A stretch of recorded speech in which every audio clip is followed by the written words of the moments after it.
أعلن ملك المغرب محمد السادس رسميا تقدم المغرب بعرض مشترك لاستضافة بطولة كأس العالم لسنة 2030 مع كل من إسبانيا والبرتغال.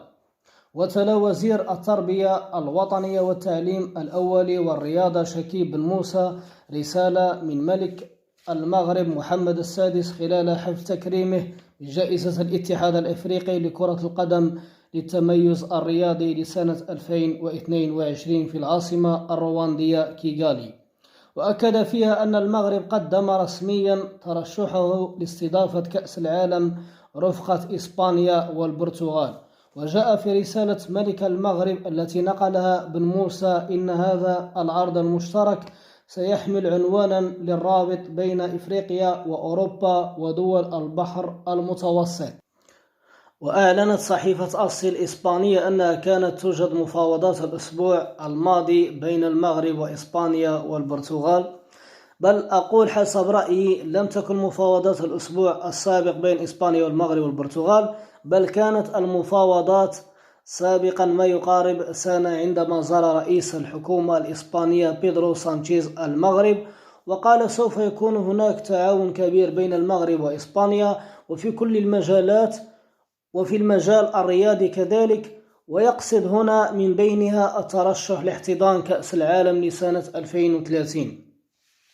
وأعتقد لم تكن إسبانيا والبرتغال أبدا ينويان الترشح مع أوكرانيا لاحتضان كأس العالم لسنة 2030، بل كانت فقط هناك تداعيات سياسية بسبب الحرب الروسية على أوكرانيا والوقوف شيئا ما معنويا مع أوكرانيا.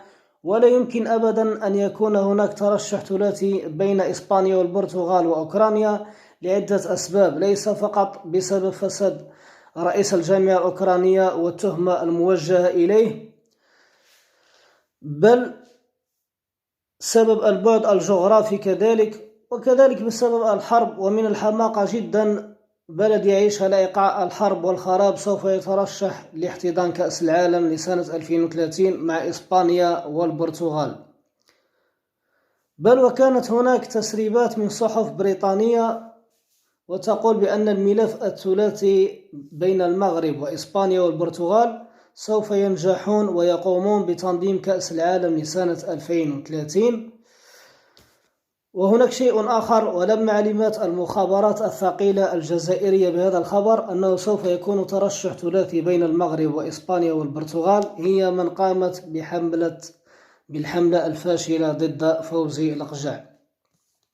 وأنا أواعدكم إن شاء الله من هذه القناة الضعيفة والصغيرة بأن المغرب وإسبانيا والبرتغال سوف يفوزون بتنظيم كأس العالم لسنة 2030، واللي هيكون أقوى ملف بسبب القرب الجغرافي وكذلك بسبب الإمكانيات للبلدان الثلاثة إسبانيا والمغرب والبرتغال.